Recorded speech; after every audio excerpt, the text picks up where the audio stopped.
Kejagung tetapkan Nadiem Makarim sebagai tersangka kasus korupsi laptop Rp1,98 triliun. Kejaksaan Agung, Kejagung, hari ini mengumumkan penetapan mantan Menteri Pendidikan, Kebudayaan, Riset, dan Teknologi, Nadiem Makarim, sebagai tersangka dalam kasus dugaan korupsi pengadaan laptop berbasis Chromebook.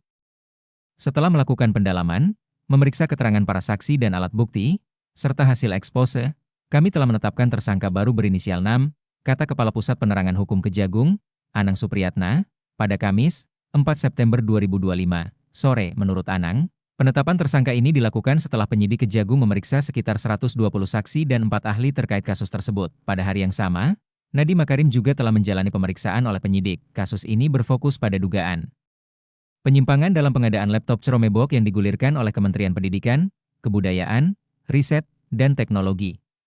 Penetapan status tersangka Nadiem menandai babak baru dalam penanganan kasus korupsi yang diduga menyebabkan kerugian negara yang mencapai angka fantastis, yaitu sekitar Rp1,98 triliun. Sebelumnya, Kejagung telah menetapkan 4 orang lainnya sebagai tersangka pada pertengahan Juli 2025.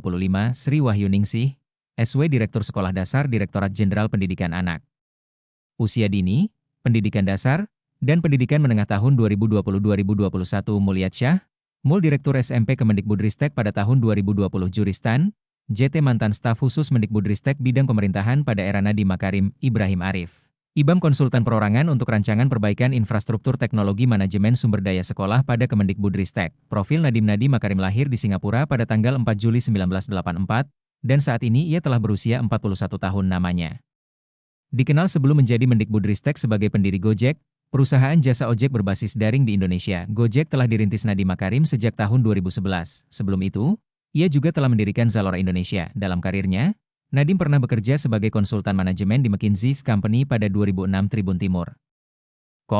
Kejaksaan Agung, Kejagung, hari ini mengumumkan penetapan mantan Menteri Pendidikan, Kebudayaan, Riset, dan Teknologi, Nadiem Makarim, sebagai tersangka dalam kasus dugaan korupsi pengadaan laptop berbasis Chromebook. Setelah melakukan pendalaman, memeriksa keterangan para saksi dan alat bukti, serta hasil ekspose, kami telah menetapkan tersangka baru berinisial 6, kata Kepala Pusat Penerangan Hukum Kejagung, Anang Supriyatna, pada Kamis, 4 September 2025, sore. Menurut Anang, penetapan tersangka ini dilakukan setelah penyidik Kejagung memeriksa sekitar 120 saksi dan 4 ahli terkait kasus tersebut. Pada hari yang sama, Nadiem Makarim juga telah menjalani pemeriksaan oleh penyidik. Kasus ini berfokus pada dugaan penyimpangan dalam pengadaan laptop Chromebook yang digulirkan oleh Kementerian Pendidikan, Kebudayaan, Riset, dan Teknologi. Penetapan status tersangka Nadiem menandai babak baru dalam penanganan kasus korupsi yang diduga menyebabkan kerugian negara yang mencapai angka fantastis, yaitu sekitar Rp1,98 triliun. Baca juga, Nadiem Makarim tertimpa masalah serius, dipanggil KPK saat korupsi laptop diusut Kejagung sebelumnya. Kejagung telah menetapkan 4 orang lainnya sebagai tersangka pada pertengahan Juli 2025.